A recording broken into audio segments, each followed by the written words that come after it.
Cyst ধরা পড়েছে, thyroid ধরা পড়েছে। লিলি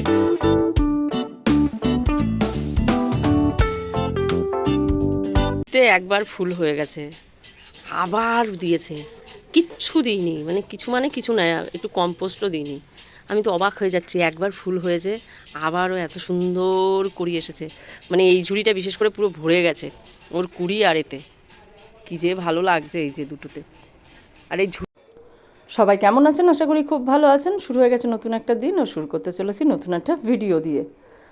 ইদানিং আমার বেশ কিছু সমস্যা হয়েছে, যার জন্য হোমমেড চিরকালই আমি সব কিছু হোম রেমেডি করতেই ভালোবাসি, কিন্তু সেটা হলো ওই কখনো ইচ্ছা হয় কখনো ইচ্ছা হয় না, করি না এরকম।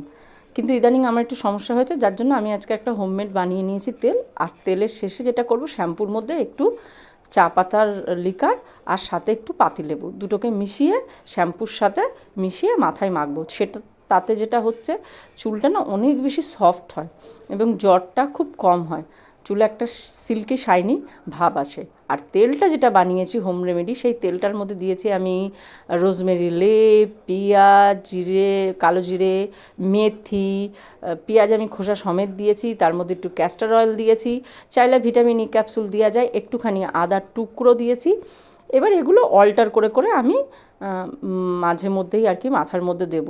মোটামুটি তেল দেওয়া হয়ে গেছে, এবার এটাকে 2 ঘন্টা 1 ঘন্টা যেমন খুশি রাখা যায়। আসলে আমি তেলটা দিয়ে নিলাম, দিয়ে এবার রান্নাঘরে এসে রান্না করব। আজ আর রান্না করবো একটুখানি ধোকা আর একটু কুমড়োর তরকারি। এবার রান্না করতে করতে বলি, কেন আমার হঠাৎ এত রূপচর্চার মানে তড়িঘড়ি আর কি। সেটা হলো, আমার ইদানিং ডাক্তার দেখিয়েছি, ডাক্তার দেখিয়ে আমার থাইরয়েড এবং সিস্ট ধরা পড়েছে। তো যথারীতি আমার এক চেনাশোনা মানুষের থেকে শুনলাম যে সিস্টের যে মেডিসিনগুলো দেয় তাতে নাকি খুব হেয়ার ফল হয়, ও মাথার চুল নাকি ওঠে। এইবার ধরুন আপনার পেছন দিকের মাথা ভর্তি চুল আর সামনে আপনার মাথাতে চুল নেই, কেমন বিভৎস দেখতে লাগবে বলুন তো। আমার ঠিক আছে, আমার গায়ের রং কালো হোক ফর্সা হোক, সেটার থেকেও বড় কথা হলো আমি চুল প্রচণ্ড পরিমাণে ভালোবাসি, কিন্তু সেটাকে খুব একটা যত্ন আমার করা হয় না। হোম রেমেডি কাজ হয় না এটা বলা ভুল, হ্যাঁ সময় লাগে, ধৈর্য ধরতে হয়। তাই যেটা আমি এবার থেকে ঠিক করেছি, আমি হোম রেমেডি বহু বছর ধরে ব্যবহার করি, কিন্তু গাফিলতির ঠেলায় সেটা পুরোপুরি ব্যবহার করি না। এবার থেকে সপ্তাহে অন্তত 2 দিন হোম রেমেডি তেল ব্যবহার করা তো ধরবই।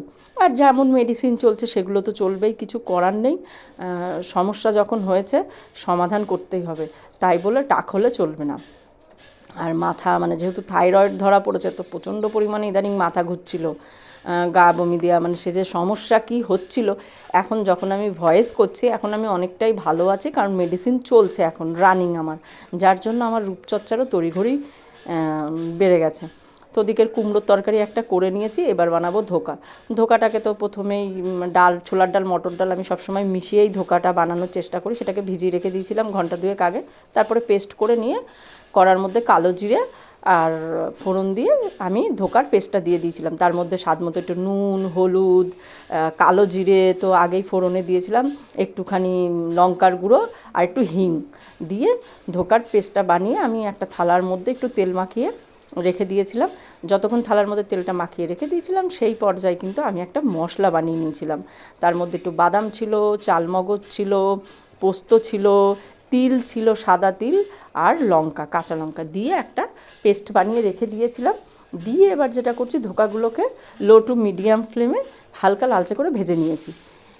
কড়ার মধ্যে দিয়ে দিয়েছি একটুখানি হলুদ গুঁড়ো, দিয়ে এবার আলুটাকে একটুখানি নুন দিয়ে লালচে করে ভেজে নেবো, কারণ যে কোনো সবজির না আলুটা একটু লালচে করে ভাজলে দেখবেন অনেক বেশি সুস্বাদু হয়। দিয়ে দিলাম জিরে, মানে সাদা জিরে, সাথে গোটা গরম মশলা দিয়ে একটা টমেটো দিয়ে দিয়েছি কুচি। আমাদের বাড়িতে নিরামিষ রান্নাবান্না না খুব কম হয়, কারণ আমার মা একটু মাছ খেতে ভালোবাসে, যার ফলে আমাদের বাড়িতে আমিষটাই বেশি হয়।